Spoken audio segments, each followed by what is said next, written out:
PW Hustle Networks present PWR at the Movies. Join the Professor, Tommy Wonder, and JB as they discuss the greatest pro wrestling moments in movie history.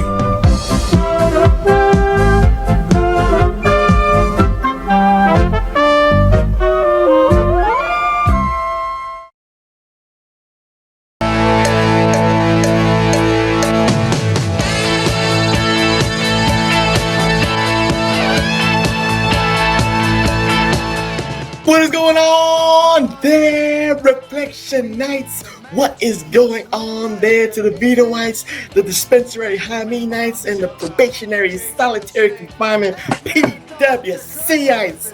And before we even get started, I just want to send a special shout out to Jimmy T and the vet from the Wreckage for allowing the professor to bless the wreckage and, on some commentary, if you know what I mean.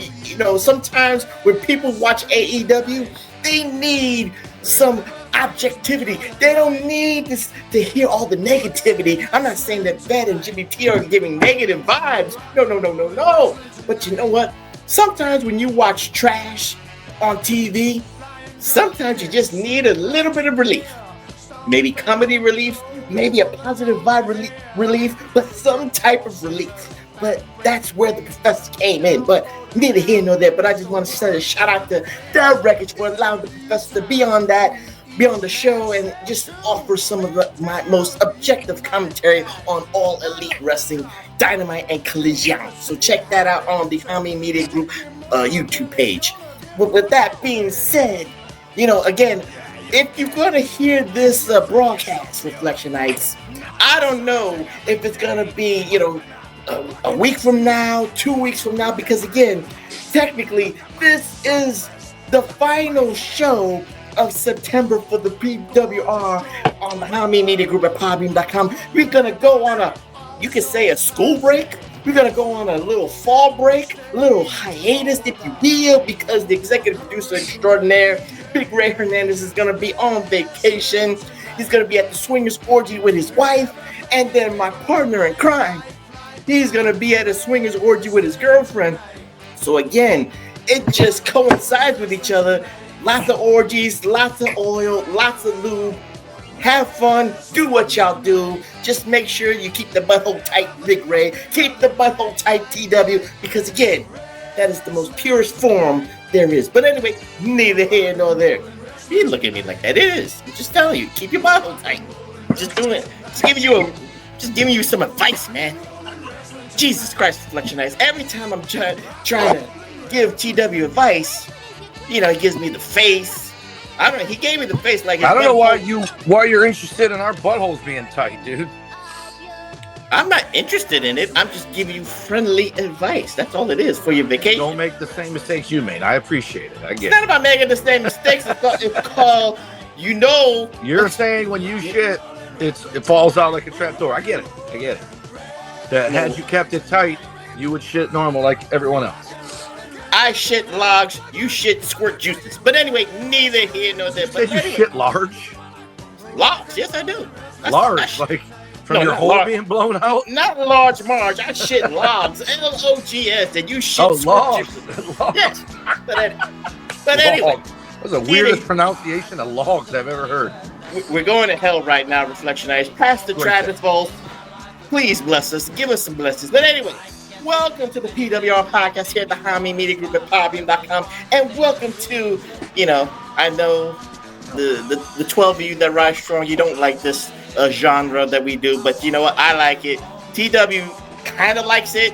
So it entertains us because this is the funniest shit we always do. I just wish you all enjoy the fun that we have on this, but we're going back to the movies. But before we talk about that, I must introduce myself because I am vain like that. I must introduce myself so I can get the grays off my chins, the grays off my pubes, the grays off my ears, and again the grays off my nose. When you're getting old, Reflection Nights, and you see grays coming out of your nose, you got green boogers and white hair. The fuck is that, man? I hate that shit. But anyway, I am the studious one. I am the effervescent one. I am the affluent one. But most importantly, I am the glorious one. The only objective man in this IWC, YWC, PWC punditry. The only objective man in this political hemisphere. The only objective man in this Twitterverse. The only objective man in this, you can say metasphere. Your friend of mine, the Professor Chabert Cruz. And I'm not here alone. No. I am here, my brother from another mother. The conservative liberal, the liberal conservative, the solo idiot, Mr. Wonderful, Dr. Frickenstein, and the undisputed, undeniable Detroit Rock City Universal Heavyweight Champion of the world, Tommy Wonder. How you doing, my friend? I'm rough, dude.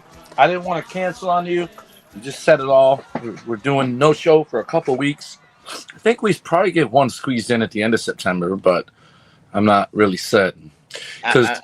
We're not doing any commitments. That's why I just said we're off on September. That's it. This is the hiatus. But I had blood drawn today, and fun enough, they called and let me know.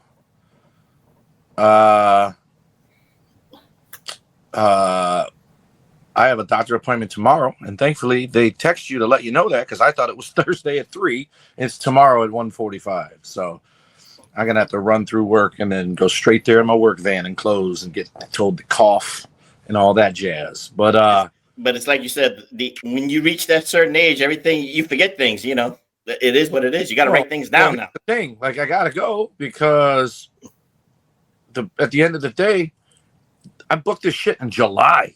So if I don't go, they're going to charge me for not going, and then they're going to probably take another 2 months to get me in. You got to get a physical once a year, people. You got to do it. And I thought I was going to get this sumbitch in July. Now I'm getting it tomorrow. But the good thing is you don't have to fast. I don't eat till 2 p.m. anyway. So, but my last time frame is 1 to 4 in Ferndale. I plan on being in Ferndale by 1, and I'm going to be done and headed over to the thing. But luckily, it's right by my house. It is in a convenient Reflection Nice. He's going on vacation. I told him to keep the butthole tight, and he's getting the physical. So it all coincides. I kind of knew it. I had. And I've been there to Jersey and New York to see you guys, and maybe you come here one day. In Ferndale, I'll take you there because you'll be in all your glory. It is the gay capital of Metro Detroit. It's where all your people hang out. I will take you there. You have a nice fetish-filled weekend. I'll drop you off and pick you back up. I'm not going to hang there because the only place I ever want to go to is the Blue Oyster Club, which never existed. There's probably 5 of them there. It's not. It's Police Academy. You got to see the Blue Oyster Club. There's no such thing right now. That's the only place I would ever want to go to because of the song. But okay, that's neither here nor there. Go ahead, TW. No, I don't know what else saying. I'll just tell you, I don't know if it's from getting the blood drawn or what, but I took a hard nap this afternoon that I could feel my heartbeat in my ear when I was laying. I stayed the night at Tony's last night, and her bed is like a fucking slab of concrete. And I don't know if you ever do this when you lay on your hand when you're sleeping. Mine was like this. So in my dream, I was telling my buddy, yeah, you ever have an ear infection where your ear's swollen closed? And my buddies were like, dude, you got to get that looked at. Then I woke up. It was from laying on my knuckle on the ear. And it felt like, the little monkey with the cymbals? It felt like one of them motherfuckers has hit me in this ear, just pounding and hurt. And then the longer I was awake and sat there, the pain kind of went away. You had that Freddy Krueger dream where you felt something physical while you're sleeping. Yeah. It's weird shit. Yeah. And dude, today was a rough day. But I didn't want to cancel on you because I know we're not doing. I'm a week from today. I will be on day 2 in Mexico because that's where I'm going. Mexico. I renamed Mexico. And I found out yesterday that Delta and American Airlines have renamed their shit on their navigation the Gulf of America, by the way. It says it on their little map. You ever flown Delta? You can watch the airplane. You can see where you're at above the country. So if you ever, when you get above North Dakota, you just hurry up and run to the bathroom and shit and flush it, and it'll land on Travis. Oh boy, I don't think Travis wants that kind of souvenir from you. But anyway, neither here nor there. Let's get into this. So this because TW got to get his bags packed. TW got to get his passport in order. He's got to get his girlfriend's passport in order because he does not want no distractions and nothing to deter him from Mexico and his butthole. But anyway, let's get into this PWR at the movies edition reflection. And I must give myself a pat on the back like Barry Horowitz. I mean, Jesus Christ, I didn't not even know this movie existed. Certain things just happen when you just type wrestling movies. And this movie just came out of nowhere. And it came out, TW, coincidentally, during Rock and Wrestling years. This motherfucking movie came out in 1985. And in 2025 reflection, I kid you not. This is 40 years old. Yeah, I was... What was I? I was 8 years old, but I said the movie is 40 years old right now. It's 40 years old, and this is the first time I ever saw the movie. And that's the first time I've ever heard of the movie. So you too. I never heard of this movie. So you know what? It is. This is the beauty of a nostalgia podcast reflection. That's because we never even heard of this movie. This is the Mandela effect of movies. Of wrestling movies. We know Body Slam. We know what Hulk Hogan did on A-Team, but I'd never heard of this reference in this movie. And the cast of wrestlers in this fucking movie is a who's who, and I can't believe they even took a job with doing this shit. But anyway, we'll talk about that in a little bit. But the movie is called GRUNT, the wrestling movie. It was distributed by New World Pictures, and this came out, TW, during the Thanksgiving holiday of 1985. So, before we get into the movie like we always do, we got to talk about the business end of this because, again, we're smack dab into what Hulk Hogan and Vince McMahon are doing. Rock and wrestling and the expansion and all that stuff. But lo and behold, TW, this movie kind of like snuck by. Like I said, we know about Body Slam. We know that Roddy Piper wanted to take advantage of, the money train that was happening with rock and wrestling. This movie came out of nowhere. And Reflection Nights, the wrestlers that were in this movie. You had Dick Murdoch in this movie. You had exotic Adrian Street in this movie. You had Mondo Guerrero in this movie. And that's just to name a few, TW. Danny Spivey. Danny Spivey was in this. A young Danny Spivey. Yeah, he was not Danny Spike. They called him something American else. Starship Eagle. That's when he teamed with Scott Hall, and they had them funky wolf boots. Yeah.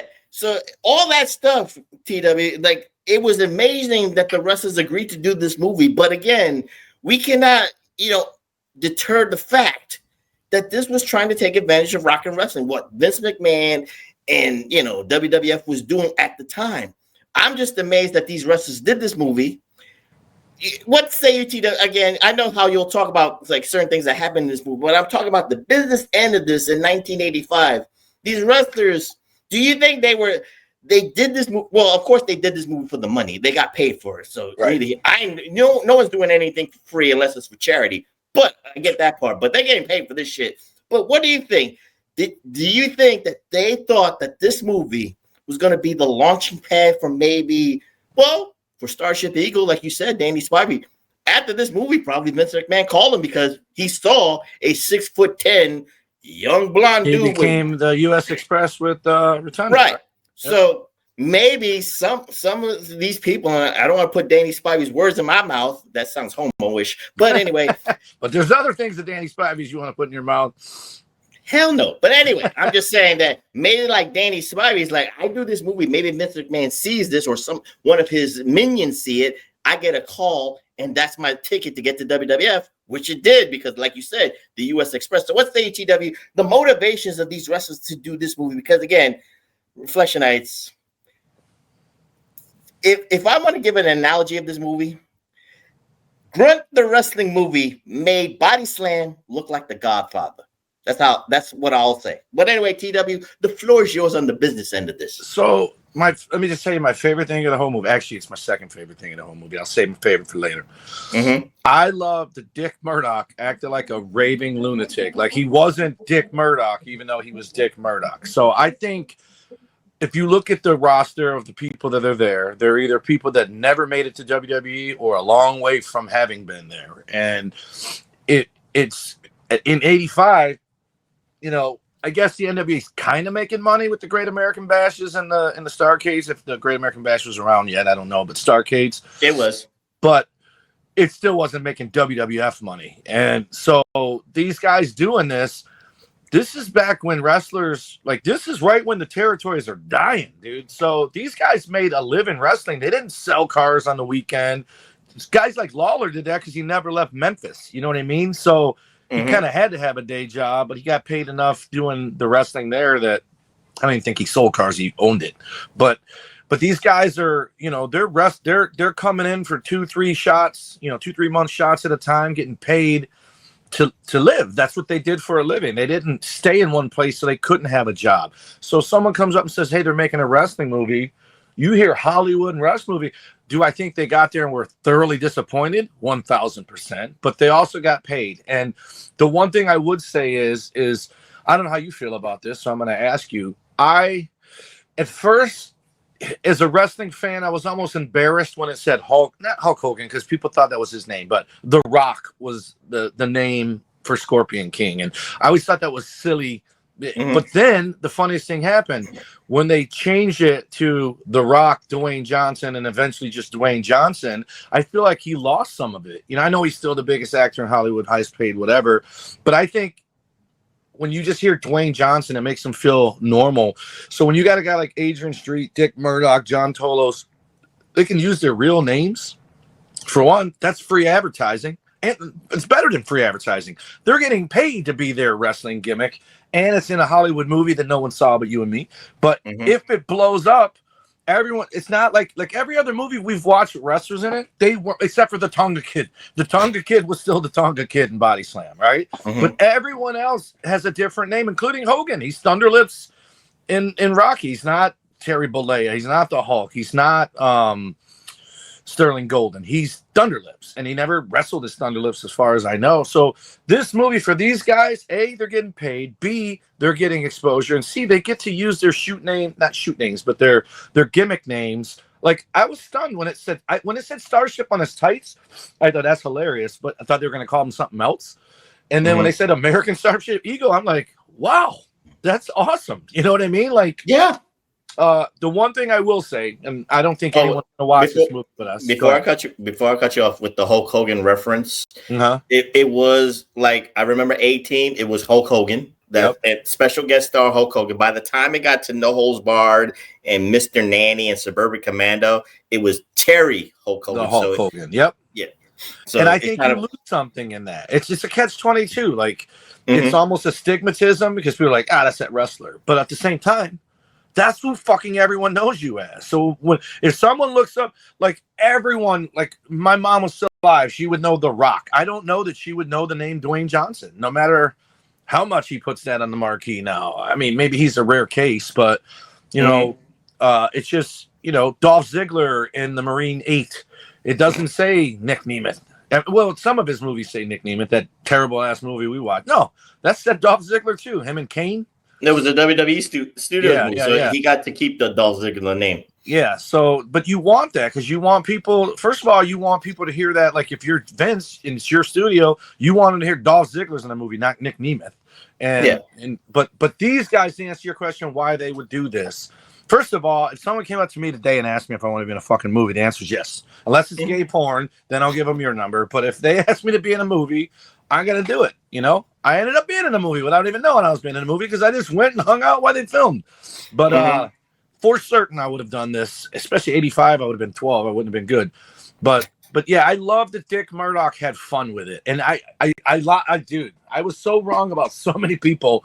I thought Mondo was Chavo. And then when he comes out with his fucking underwear as a mask and then it comes off and then he just wrestles without, I'm like, boy, this is as low budget as it gets. It felt like Taxi Cab Confessions on HBO at 1 minute. Felt like Guerrilla Radio, but movie version in the beginning when I texted you and said, is this shit in black and white, the whole movie? And then it felt like a documentary. So I said to you before we started recording, this might be the worst one. It's not even close to the worst one, but I still wonder how the fuck this got made. And even more so, how is it still floating around for us to watch it? That's the thing that gets me, but I guess folklore is a thing. So, but the beauty of YouTube, you can find gems. When I saw, but it's on Tubi. When I saw That's what Tubi made that hour and 29 minutes, fucking 2 hours and 10 minutes, because I didn't notice it when I first saw the commercial. It said 23 seconds. I'm like, perfect. And then towards the end, when I see the text, I go, dude, I still got 20 minutes of this shit. I looked, it said commercial 1 of 6 will end in 23 seconds, and they all were 30 seconds. So I was getting fucking 3 minutes worth of commercials every time they did it. And I kept fucking dozing off, so I had to rewind stuff. But I thought the guy with Dick Murdoch was John Tolos. And then I'm like, okay, they clearly wanted Ric Flair and didn't get him. So they got this guy acting like Ric Flair. So I want to know what's your opinion. Who was that guy with Dick Murdoch? Who was he? He was grunt. He was a grunt brother. That's all I remember. Yeah, but he was clearly a real wrestler. His real name, kayfabe or not, is Richard Baer. So I never heard of that. So he could. He reminded me of the guy that I think is still alive. The guy the Strangler, whatever the hell is that guy? He's in a few movies that we watch. He might be dead now, but he looks like Yogi Berra from the fucking Yankees. Oh, that always plays like the referee or something like that? Yeah, and he had a wrestling school. Yeah, that guy. Yeah, I know who you're talking about. You always keep making that joke that he's always in these movies that I pick. It's like, right. Wasn't in that one. And then the whole movie, until the Battle Royal, I thought the fucking mask was Steve Strong. The entire movie. Well, at least they gave you something. They gave you a cliffhanger. They gave you a sixth sense. And then all of a sudden, Steve Strong comes out like a jobber. Like, why didn't you even put him in the description? That's what I was looking for. I was a huge Steve Strong fan, man. He was Lord Humongous with that broken leg, remember? Well, technically, you're kind of confusing two things. So let me just get into the plot of this movie, if you will, Reflection. Because, again, the movie starts out with gangbusters, Reflection. I kid you not, because this is the antithesis of a wrestling movie, because there's not one, there's not two, there's not three, there's not four, there's like 5 or 6 matches. This is like an AEW Dynamite card right now, TW. This is a whole movie. So it's gonna go till 2 a.m. Something like that. It felt, well, with you watching those commercials, it did feel like that. But this was a documentary, if you will, Reflectionize, trying to find out a certain wrestler. Did they do an Eddie and the Cruisers movie type of plot? Did he kill himself because he just couldn't face the realities, the harshness of a reality? So the movie centers around this wrestler called Mad Dog Joe DeCourso. He was played by Magic Schwartz. That's the guy you're talking about. So in the beginning of this black and white genre that kind of looked like opera style, which TW didn't like, or the Raging Bull style, his first match was for the heavyweight championship. Well, whatever you want to call it. But the first match was for the CWA heavyweight title, and he was going up against Skull Crusher Johnson. First and foremost, Reflectionites, in my history of my fandom of wrestling, I know the Grappler. I know Mr. Wrestling 2. I know the Executioner. What's the common denominator, Reflectionites, of those mask names? I don't hear the guy calling himself the Executioner Smith. Right. I don't hear Mr. Wrestling Johnson. Right. I don't hear the Grappler Rodriguez. Motherfucker is a mask guy who gives you his government last name. Skull Crusher Johnson. TW. It's for the world title. Skull Crusher's the heavyweight champion. And, of course, Mad Dog Joe DeCourso is the challenger and all that stuff. And for the first 10 minutes of this movie, TW, it was black and white because they want to show you the grittiness of this heavyweight title match. They wanted to show you I guess you could say the territories, like the South territories, how rabid the fans are. Again, this is a mockumentary, Reflectionites, with TW. I hate to say this, but the director, Alan Holtzman, who did this movie, he wanted to stay true to the kayfabe, like you always talk about with wrestling movies. He actually wanted to kayfabe like the fans and show you how the fans are really rabid and so passionate about pro wrestling. What say you, TW? At least about the first 10 minutes with the black and white. That's the part that feels like Taxi Cab Confessions on HBO, but in the arena. And then later they do it just on the street talking to random people. And it felt like a shoot. Like it felt like they were interviewing real people. Like my buddy Jeff, tomorrow's his spaghetti dinner. No one will be able to go because they'll hear this after that. But he did an Axe body commercial with my good man Larry Destiny. Those are my two closest friends in the wrestling business. And what they did was they had extras on one side of a ring. And then I don't know who the third guy was. Jeff was the ref. Larry was wrestling another guy. And what they do is they film one side of the ring with fans. And then they have this camera trick where they duplicate them on all four sides. So all four sides of the ring are the same people. So but that was in the 90s, early 2000s. This looks like they filmed at a wrestling show because Dick Murdoch was working, and the dude, the Black Cody Rhodes, he was working, and so was the Mask. He was working, and I thought the Mask Coleman or whatever that his name was. I thought he was just the Mask. That was his character. Not I'm just talking the other one, the first one. The guy Skull Crusher decapitated. Skull Crusher Johnson. Yeah, I thought it was Mil Mascaras. And then there were times in the Battle Royal where I thought the Mask was Mil Mascaras. And I'm like, what the hell? And there's a little, I don't know. It would be awesome if I ever talk to him again, if we run into each other, whatever. But he might not have nothing to do with it anyway. But remember how Christian took Tyrannosaurus, what's his name? Luchasaurus. And then changed his look and put a different mask on him, different colors, and renamed him Kill Switch. Yeah. In the middle of this movie, no explanation, no nothing. They get rid of but by the way, you saw me looking around in the beginning. I have the mask that the Mask wore without the mohawk because it's Gene Simmons from Kiss. That's what his face was. And then all of a sudden, when he fires that chick and hires John Tolos, he's got a different mask, and it looks like Luchasaurus. And he's got a different look altogether. And then I noticed in the Battle Royal, there's a fan wearing the first mask, and I'm like, you're giving the whole movie out, and I'm just like you were going to talk about that. But the fan was wearing probably the original mask because they didn't have two. So but he's not the Mask. He's still who he is, Mad Dog Joe Caruso. No. I'm talking about. I wonder if Christian stole from this when he gave Luchasaurus a new name. And you're giving him way too much credit. He probably is like 18, or no, he's not 18. He's probably like 10 or something like that. He's my age, so in '85 he would have been 11. Oh, okay. That's just giving him too much credit. But anyway, first of all, I'm giving this movie too much credit that Christian saw it. Yeah. Well, you know what? Never say never. Right. Just saying that. But anyway, let's talk about the first 10 minutes because again, this was a gritty match. This is the South. This is Memphis. This is NWA. This is not WWF. This is not WWE TW. So this is about blood. Well, you already kind of gave it away of the ending of this match. Mad Dog Joe Caruso got disqualified for decapitating Skull Crusher Johnson's head. And the funny thing, Reflection, is funny. You mean the second this movie jumps the shark? That thing? I don't think the decapitation is funny. No. Don't get me wrong. What they do after. That's what I'm talking about. What they do after is keeping it kayfabe with the interviewing.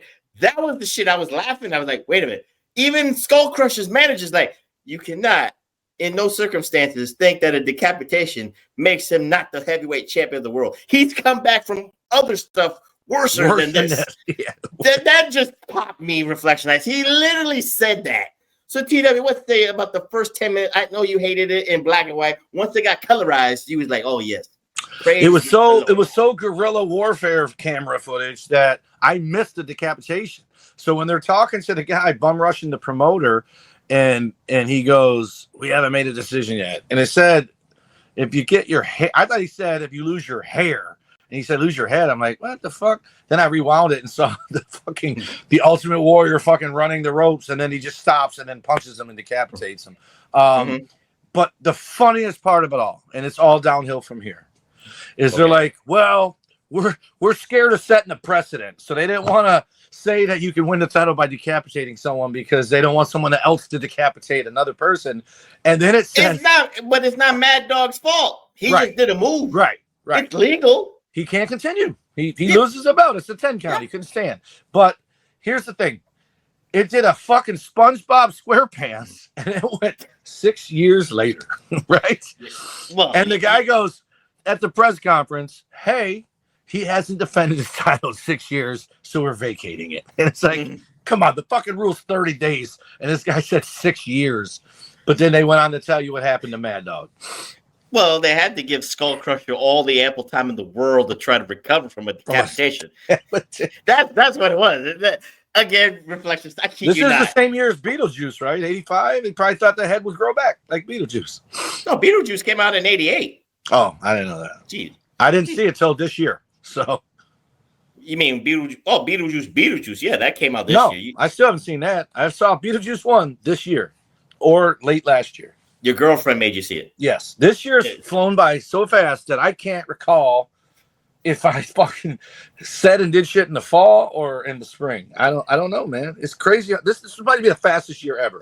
Tony Strange to you for making watch a classic. I hope you I could get TW, give her my number so this way I can give her a list of movies that you should see so this way you can enjoy yourself. Anyway, I did not have cable or access to cable until 1988, halfway through 88. You've had cable for all these years and you still have finally watched The Breakfast Club in 2014, finally.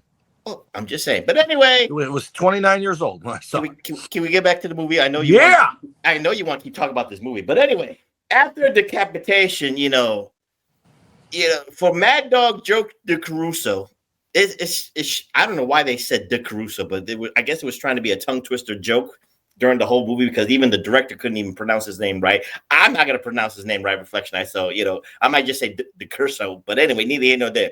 But Mad Dog has a moment of reflection, if you will, not pro wrestling reflection, but a moment of reflection because after all this, TW, after the decapitation, of course, the fans kind of boo Mad Dog for, decapitating Skull Crusher Johnson. It wasn't a standing ovation. They weren't cheering. Well, he did hold the belt for a little bit, so he thought he was going to be celebrating with the crowd, but the crowd was mad that Skull Crusher is decapitated. But again, after, I guess, the fans booed Mad Dog, which kind of like caught him off guard, Mad Dog went into, he had a Buddhist moment, if you will. He had to get away from reality. He had to get away from the world. And the myth, the urban legend, if you will, Reflection, is that he jumped off a bridge and committed suicide. The Golden Gate Bridge. The Golden Gate Bridge in San Francisco, TW's favorite bridge. But anyway, 6 years later, if you will, Reflectionites, a new wrestler dons the indie circuits, making a name for himself because he came from, I believe it was either Russia or France, but it's from either one of those countries. And his name is Just the Mask. And the director of this mockumentary or documentary, Alan Holtzman, wants to prove without a shadow of a doubt that the mask is Mad Dog Joe DeCourso as the mask, Reflection. So that's the whole plot of this movie. He wanted to prove a point. And for that mockumentary, to prove his point more, he recruited the number one fan of either Mad Dog Joe DeCourso or the number one mask fan. And his name was Dr. Tweed. So I'm just giving you the logistics, TW. So what say you about that? Because again, this is now a documentary, interviewing wrestlers, interviewing fans on the streets and all that stuff. That's basically the whole gist of this movie. There's so much stuff that I'm so embarrassed that I didn't see coming that when it happens at the end, I'm just like, what the fuck? But the whole time I'm watching this movie, I can't help but think, what the fuck is the point? Like, where are we going? Where are we going? They made it so obvious that he was him. And Randy of the Redwoods is the documentary guy, and he's trying to find. He doesn't even bring up finding a death certificate till the end. He's like, wait. For people like me who did not know who Randy of the Redwoods was, who is Randy of the Redwoods? So all the 12 that rise from. Back in the day when MTV actually stood for music television and not miscellaneous television, they would have your regular commercials that everybody else had, but then they would have little vignettes. Jimmy the cab driver, who is Donnell Logue, I believe is his name. He was on Sons of Anarchy for a bit, but he had a show like Married with Children and ABC. You know who Donnell Logue is. I have to see his face. But yeah, you know him if you saw him. He's a piece of shit liberal on the internet. But but Donnell Logue was Jimmy the cab driver. Then you had, who's the guy that was married to Rebecca Romaine Samos? Jerry. Oh, Jerry O'Connell. Jerry O'Connell had Joe's apartment, which turned into a movie where he had roaches in his apartment. That was the vignette. And Randy of the Redwoods was a hippie that was stuck in the 80s. Like it was, he still thinks it's the 60s and 70s, but it's the 80s. So he's like, he's probably 85. He's at least 40 years old in this movie, if not older. So that's what the gimmick was that he was a 50-year-old hippie from the 60s and the 80s, or 40-year-old hippie. And it's pretty cult classic shit. When you're a kid, if they ever play This Is the 80s or whatever, there's probably a reference of either Jimmy the Cab Driver, Randy of the Redwoods, or Joe's Apartment with the Roaches if they're doing MTV spots. But and then remember who I thought he was at first, but then I immediately realized it was Randy of the Redwoods, because he's done other stuff too, very low budget like this. But I catch him all the time and think that's cool. This is from Brother Daryl and my other brother Daryl. I thought he was one of them, the two Daryls. Oh, that's Rick Moranis and fucking Dave Thomas, right? No. Oh, no, that's Bob Newhart. That's Bob Newhart show. Yeah. But they also did the A&W commercials and stuff like that. Of the three of them, one talked and the other two didn't talk. The only white guy DJ I knew from that time area was Pauly Shore. That was it. That's why I didn't know Randy the DJ. Yeah, Pauly Shore was a DJ or VJ. Randy the Redwoods is not a DJ. It was like little commercials. No, he was doing but Pauly Shore was the only white guy on MTV I know and I can remember. He was the DJ. I know another one. I know a white DJ from MTV on Carson Daily Live. Kid Rock, motherfucker. That's where he got his start. Can we get back to the movie? Can we get back to the movie? You already explained Randy of the Redwoods, but I'm just saying, but the whole purpose of this movie was proving that the mask was actually Mad Dog Joe DeCourso. And some of the funny things about this TW was like Mad Dog had a tattoo and he vehemently could see that the mask, the guy did not have the tattoo. I think it was on his right arm, but I don't care. Right. Neither here nor there. But they had the same chest tattoo, different arm tattoo. He had to go to a doctor or a plastic surgeon to give the myth or give one of those kind of like conspiracy theories that he went to France to find a plastic surgeon to actually rip off his arm and replace it and do an arm transplant. I kid you not. They interviewed a doctor who gave out this felonious thing to prove certain points out there. But again, like I said, it's Alan Holtzman as the director of this mockumentary, and of course, the number one fan, Dr. Tweet. So, with that being said, TW, we got to talk about some of these matches here, because again, like I said, this is like AEW. This is AEW Dynamite. There was a lot of. This was the Wreckage, if you will. This was Dynamite and Collision all put together, and it's called the Wreckage. So, TW, we got to talk about the handicap match between the Mask and the Grunt brothers, played by Dick Murdoch and Richard Pryor, and this was 2-on-1.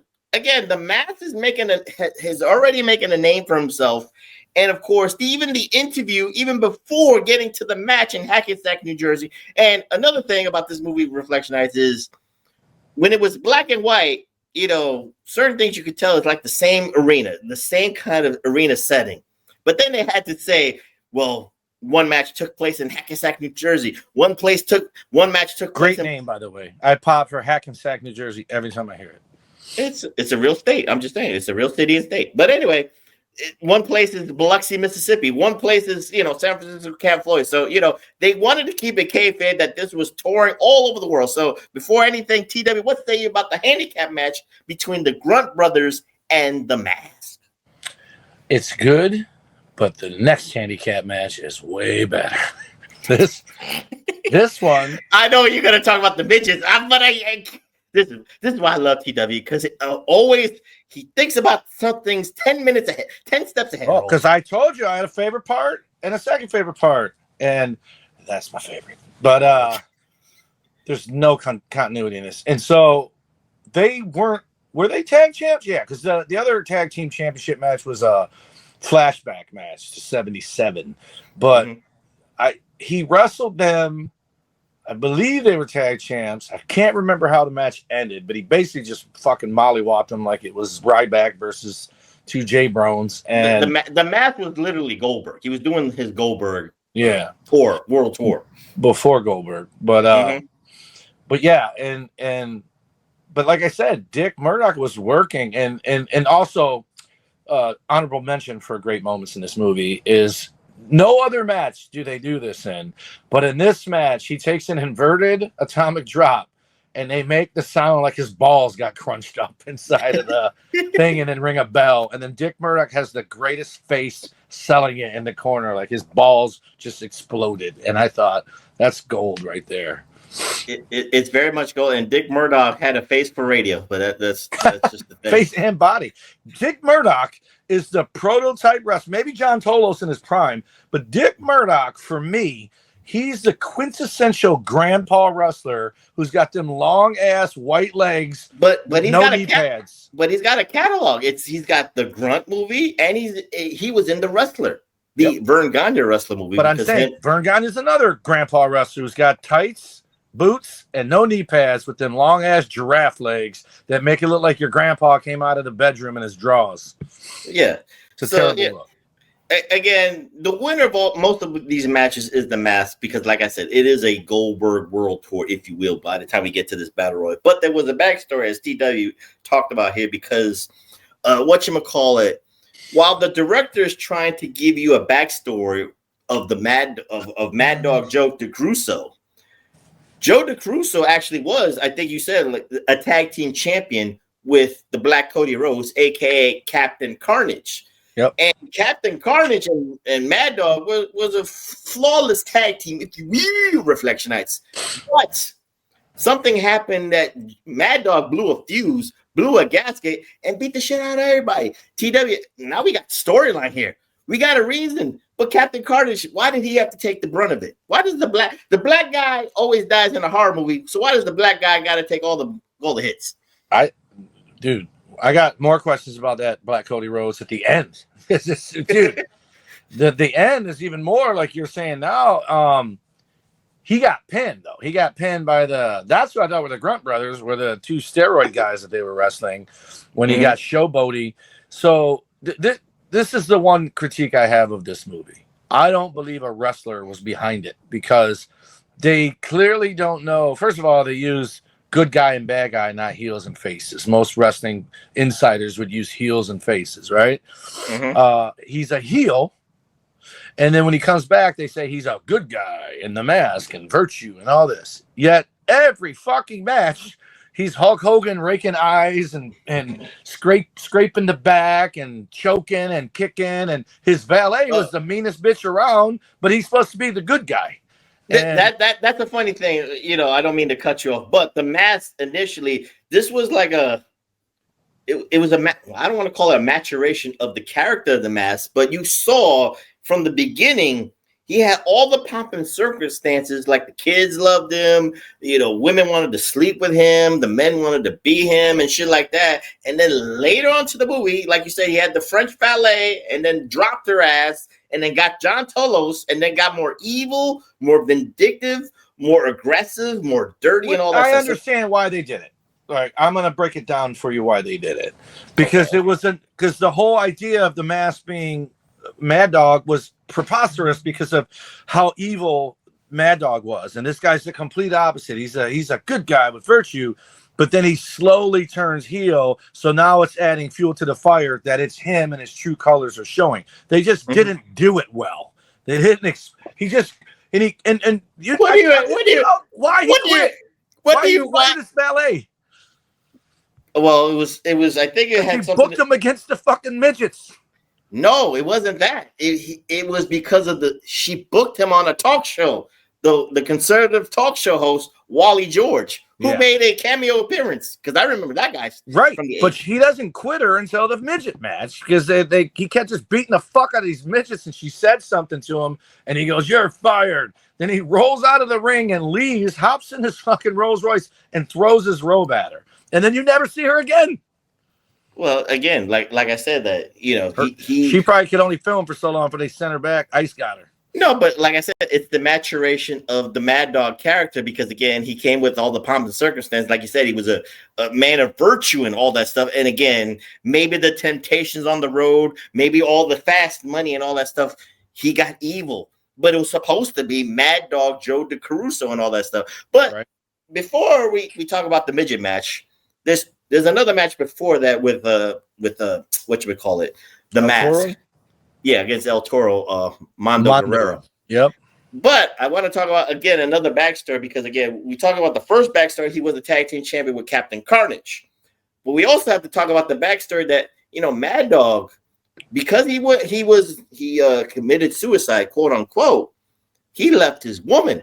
He had a girlfriend. It wasn't the French Ballet Reflection. It was another girl who kind of semi-managed him, managed his career, managed his money and all that stuff. So I just wanted to bring that out there because, again, during this mockumentary or documentary, TW, they attempted to interview his original girlfriend, and she was not too receptive of that. What say you about that?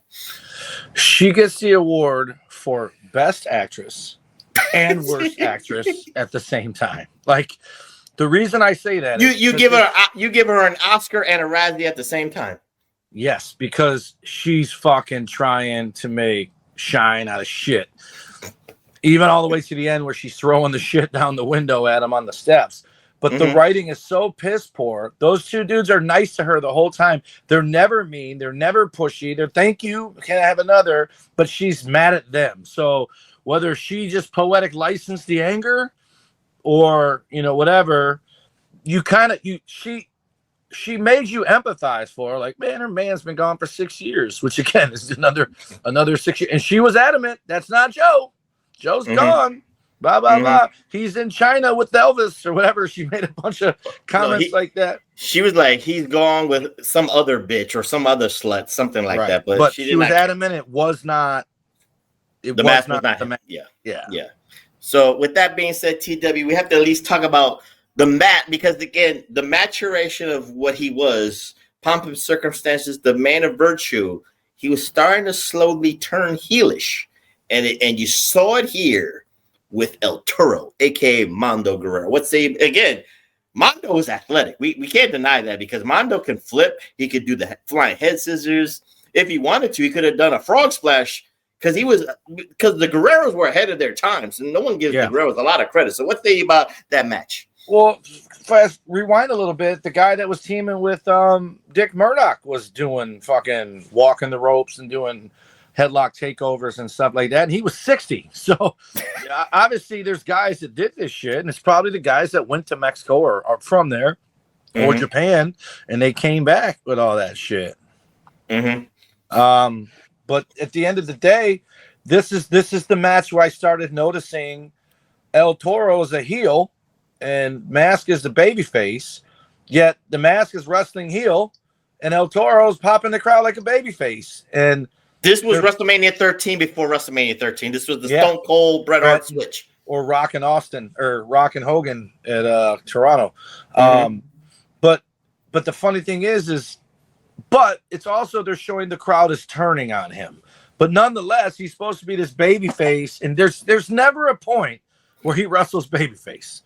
And El Toro did, or El Huro, whatever the fuck his name was. El Toro.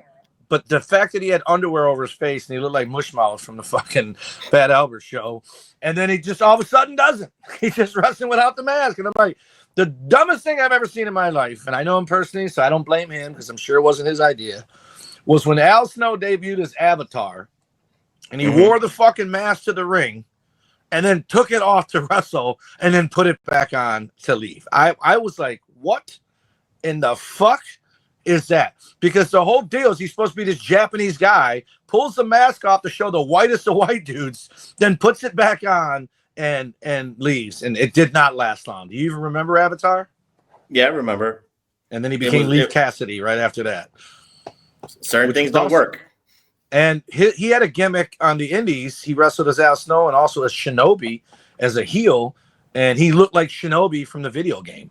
He was Shinobi. I thought it was a different guy in USWA territories. I didn't know that was Al Snow. Al Snow was Shinobi. And I think ECW used him as Shinobi, like to do jobs. I don't know if it was ECW full on or if when they were wrestling around here with the ECW guys. But he wrestled as Shinobi almost every show I wrestled on in the beginning. He did double duty. He was Al Snow and he was Shinobi. Oh, cool. Yeah. But he looked just like the Shinobi video game, but black, not blue. It was all black because you can't get sued. Well, of course, the hair gave him that good look with the mask on too. So yeah, it was a good look. But yep. Again, he was over too. Well, again, it gave Vince McMahon called him for a reason, so it is what it is.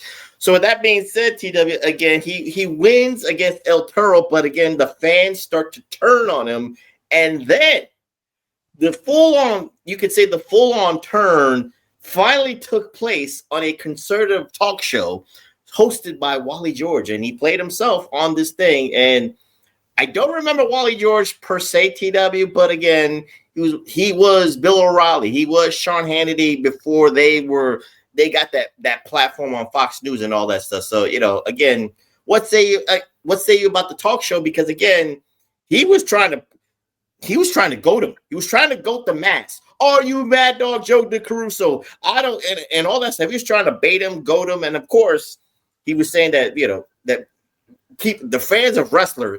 Fans who love pro wrestling should go to hell, are going to hell too. So all that stuff, all nestled all together in one pit. I think he mixed two people up. I think that was the news sports anchor guy that said, if he had more money, he would hire a hitman to put all athletes to sleep because he hates sports. I don't know if I'm mixing. I don't know if I'm mixing. Who did you compare this guy to? Who?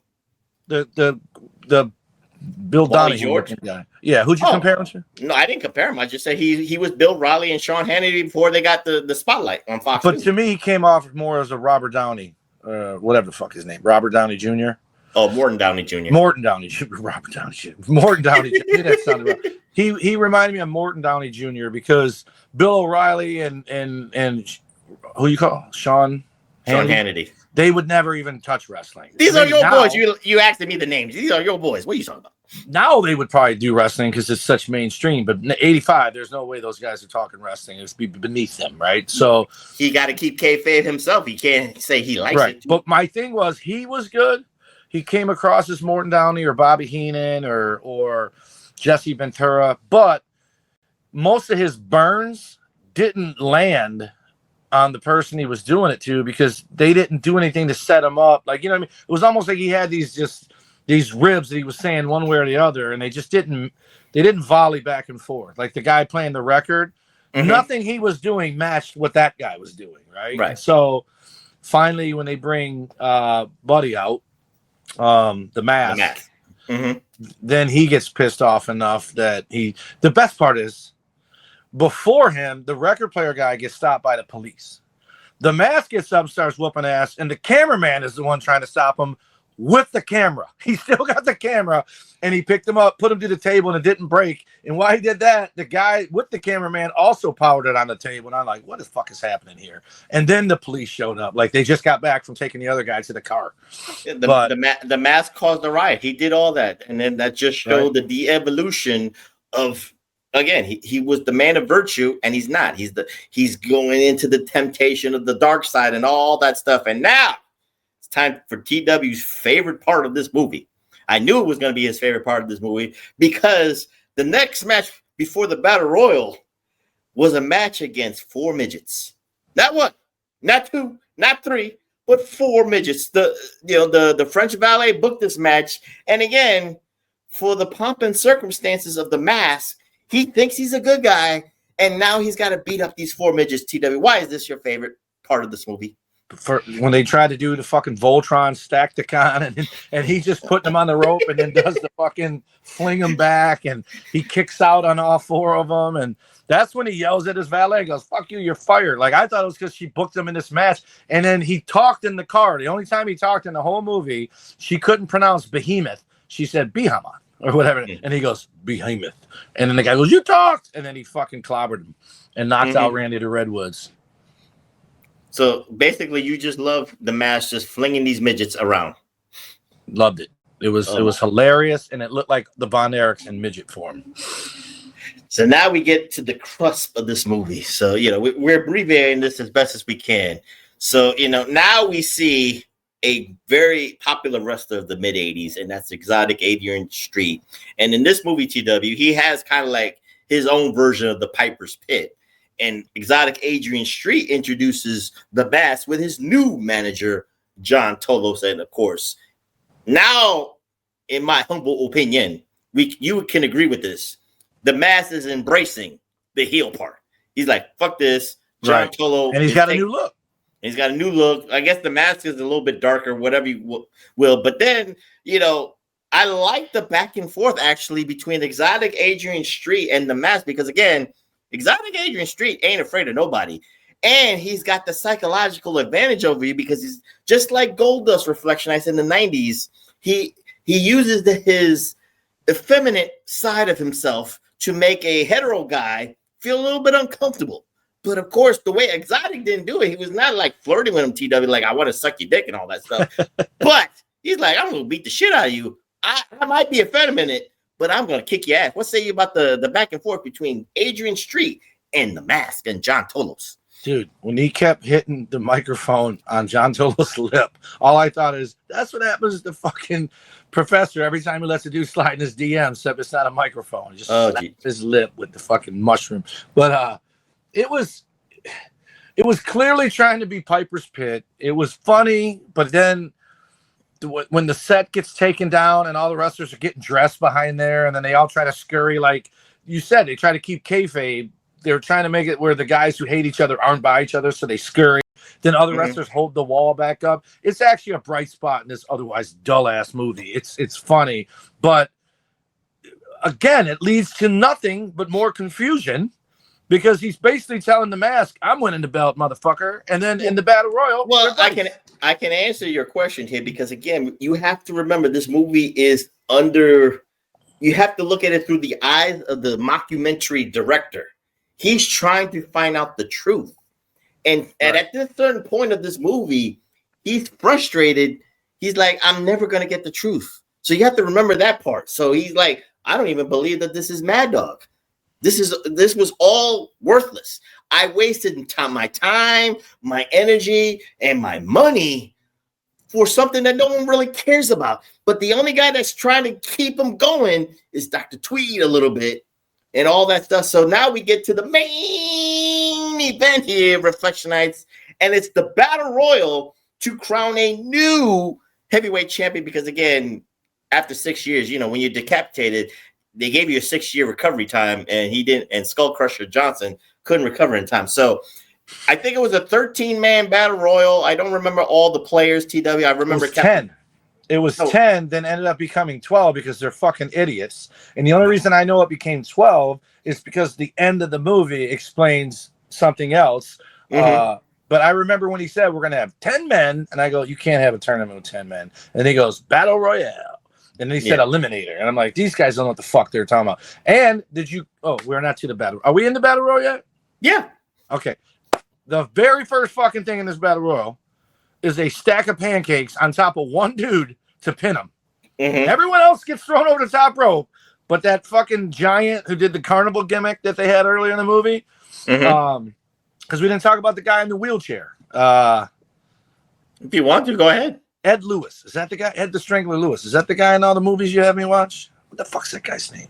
Anyway, the guy in the wheelchair where he's like, yeah, he was my bread and butter. He managed Black Cody and Mask Dog when they were tag team. Dude, his name is Captain Carnage. How can you forget Captain Carnage? Dude, he's Cody Rhodes without blonde hair, dude. He's Cody Rhodes without hair. He was bold, man. He was Tony Atlas. He's Cody Rhodes without hair, but had the same fucking jacket that Cody wears. He's fucking all jacked up.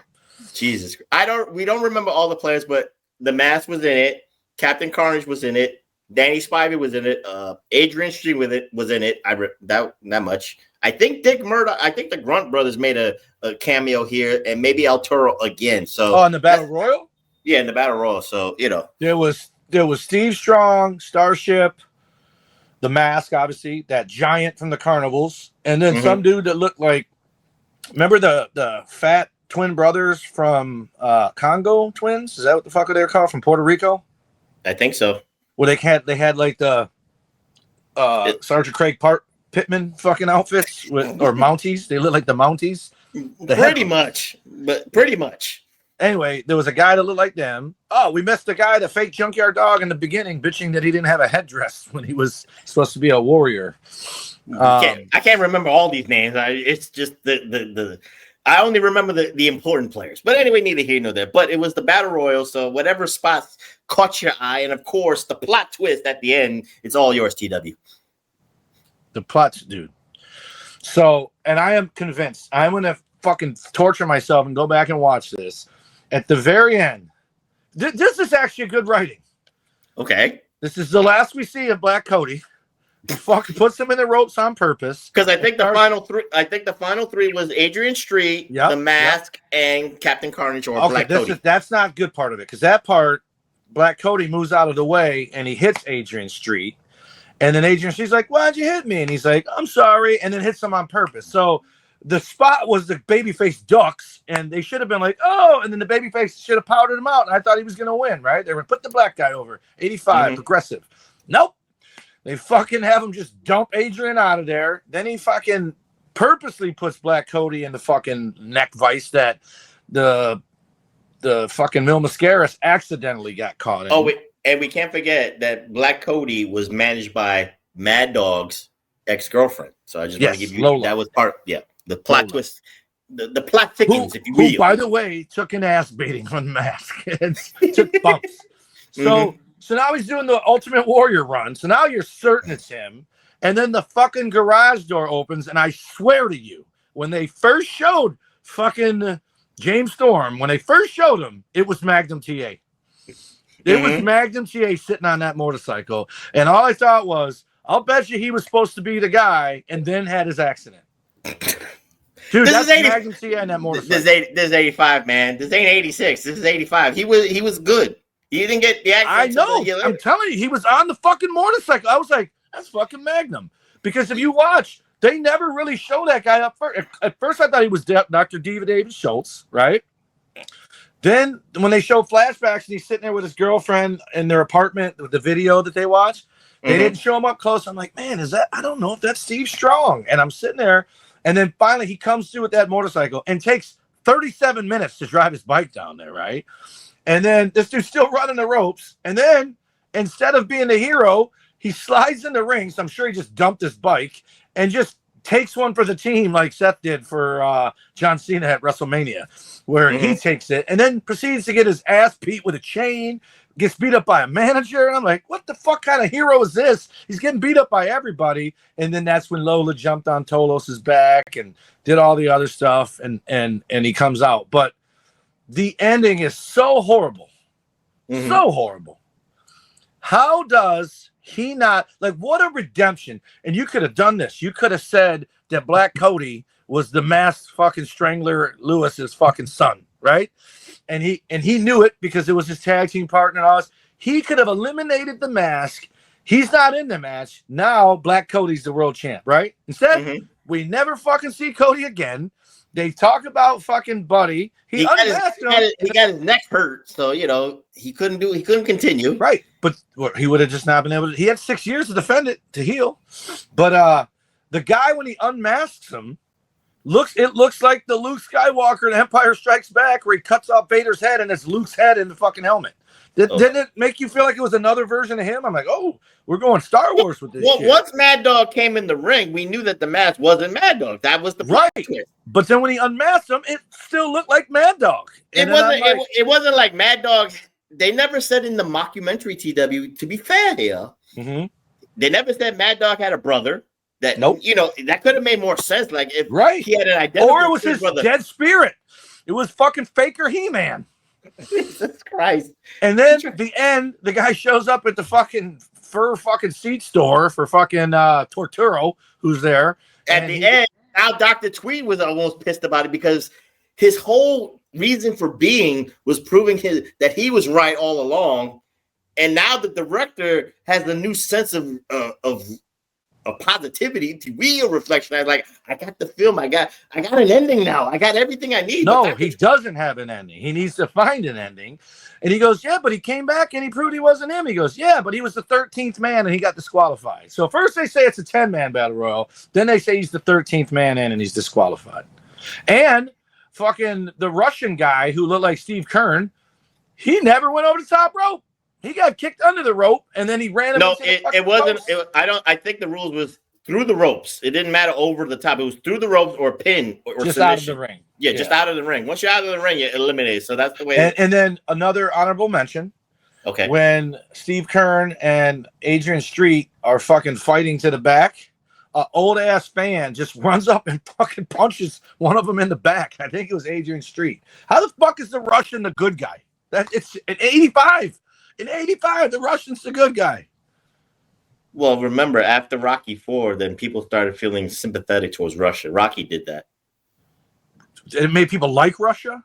Yeah. I must break you. He killed the black American hero, Apollo Creed, dude. That's the but Rocky beat Drago bad. So he embarrassed Russia. So I guess maybe that kind of... Didn't they hug at the end, too? Like, Drago goes, hey, British. No. Whatever. No, because then it would have made no sense with Creed, too, because Drago needed revenge on Rocky and Creed. Huh? Yeah.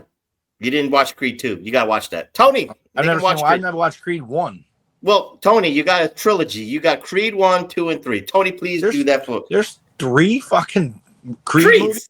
Yes. I tried watching the first Creed, and it reminded me of fucking, like, The Principal. It did not feel like a boxing movie. It's okay. But anyway... Again, I think we actually make the movie better if they did it this way. Yeah. If the guy in the mask was, let's say, his identical twin brother or just his brother per se, maybe he was jealous of Mad Dog. He got the woman, he got the money, he got the glory, and he found this was the only way because he was his size, he had his kind of dimensions, and he had the long hair. It would have worked. Like, oh my God, I must beat my brother. You thought it was DDP the whole time. Damn, then that makes DDP really old. But anyway, you know. Dude, he's 80. He just had a heart attack or something. He had a heart murmur. I don't think it was a heart attack, but he had to. It wasn't his heart saying hello. It was his heart saying, hey. It just looked at it. Who would have thought that yoga did that? But anyway, neither here nor there. But TW. Yoga's intense. It is. I need to break my back out like that. But what say you, TW, about this movie? Again, you know, we've laughed about this movie. There's a lot of plot holes, plot fixer-uppers that we can do here. And, of course, the cast of characters. And not to mention, you know, gorgeous ladies of wrestling. Queen Kong. Queen Kong was in there. Yeah. Was in this movie. She had a cameo appearance. She was defeating somebody. So, again. And if you go back and watch, her tampon string is hanging in her fucking because she has the leggings under her tights, and it's there the whole time. I thought it was a seam, but it's only on one side. It's her tampon string. You out of all that, you caught that. I didn't even see her fucking ass was in the camera. Oh, we didn't talk about the fucking girl's titties. They showed titties in this movie. That's okay. Oh, did they delete it off YouTube? It's only on the Tubi version. No, I saw it. I just like you did Miss Elizabeth, itsy bitsy polka dot bikini. Yes. So TW, what say you about this movie? Give it a grade if you want, and then we're getting out of here for this hiatus. All right. If we're being honest, it's a fucking E, dude. It's god awful, right? However, I'm gonna do something I never do. Whether it be wrestling with zombies, whether Body Slam I didn't hate. Ready to Rumble. Ready to Rumble. I'm always just grateful that they're making movies about wrestling. You know, I don't like The Wrestler. You know, it took me a long time to fucking accept The Wrestler because I felt like it was shitting on the business. But at the same time, it's like, nah, man, that's literally The Wrestler's perspective is that movie. That too, but it went behind the curtain even more. This movie respected kayfabe so much that it was supposedly realistic. So I'm just wondering, we got to give Grunt a kind of props on that. So I would say this: I wouldn't go out of my way to watch this, but it's on Tubi. The YouTube version looked like someone fucking dragged it on asphalt and then fucking still. It was on a VHS tape and they downloaded it to YouTube. Tubi's just better quality than that. You just got to go through fucking 6 30-second commercials at a time. I don't. I got ad-free Tubi. I keep telling you that. On the gimmick? Yeah. Listen to this shit. So I got that IP Vanish, right? Mm-hmm. And that's how I watch kayfabe. I watch the Netflix in Canada, so I get SmackDown, Raw, all the pay-per-views. Mm-hmm. But Sling, I just signed up for Sling TV just because it's infuriating trying to watch. Like I tried to watch football yesterday and I don't have cable and I couldn't get Fox to come up for nothing. So I just signed up for Sling. I get it for the first month for $30, and then it's $60 after that. But ESPN is fucking dumb. When you have ESPN Plus, it doesn't come with ESPN. You have to have a sign in, right? So whenever I try to watch it on the cheater apps and stuff, it fucking buffers. I gotta fucking reload and shit like that, even with IP Vanish. So I put that Sling in there today. When I went to watch Sling, it won't sign in if I have IP Vanish on. So you got to take it off. I had to turn IP Vanish off to get Sling to work because it said your internet connection isn't there. And I'm like, what the fuck? So I bet you if I turn it on after I turn on Sling, it'll fucking shut off. That's probably coming. That's probably coming, man. Someone's probably going to figure out a way to get rid of that IP Vanish. The good times, they don't last forever, Reflection, I said. So with that being said, we close on this PWR at the movies again. Me and TW are very entertained doing this. I know this is the least popular genre that we do, so I already know the views are going to be low. But it's okay. Just give it a chance, Reflection. Just give it a chance. But we will be on hiatus, and we should be back after TW's butthole vacation and Big Ray's butthole vacation is concluded. We'll be back in October. So with that being said, TW, give out those socials so we can get out of here. I was trying to set this up so I could read it without looking like I'm reading it. All right. The Pro Wrestling Coalition Network sponsors us at PWC Network at podbean.com, where you can also find Hameen Media Group at podbean.com, as well as channelattitude.com. Our X is at PW Reflection. Nuts and Volts PW is Travis Volt's Twitter. If you're flying over North Dakota, take a shit in the airplane, it will land on him. At Big Ray Hernandez for all social media, and every Wednesday live, he's doing the Next Level podcast on YouTube, as well as Tuesdays doing the Raw recap. You can find me on X and Instagram at TommyWonder19, Snapchat #Wonder, Facebook.com/Tommy Wonder, and at the Tommy Wonder is my TikTok and my other X. And I will upload this. You see the link in your description on the YouTube's Reflection Ice. You follow that to my YouTube page at PWSO PR Web. That's PWSO Profit. Will take you to the Pro Wrasslin Reflection YouTube page. And if A-Track Brown, the slow ass motherfucker, uploads his on his end, it will be on the PWSO YouTube networks. Follow my brothers in arms, A-Track Brown, the king of the reactions at the number 8 TRAC Brown, and of course, the man with all the documents, Billy Ray Valentine at OB1. You know me. Again, we'll be on hiatus for the month of September. We'll be back in October, the new fall season of the PWR. And Donnie Day One, I know you want to get to 200, but you know what? I didn't plan on this. People want to take vacations. I can't say no. And, you know, their buttholes has got to remain tight for some strange reason. So, you know, they want to loosen it up, but neither here nor there. But, Donnie, I won't forget you on episode 200. With that being said, I'm the professor. That's Mr. Wonderful, the solo idiot, Dr. Freakenstein, and the undisputed, undeniable Detroit Rock City Universal Heavyweight Champion of the world, Tommy Wonder saying good night, and we'll see you in October for the PWR podcast at the Hameen Media Group at podbean.com. Peace. Shaka brother. Nobody said that in that movie. I was crushing.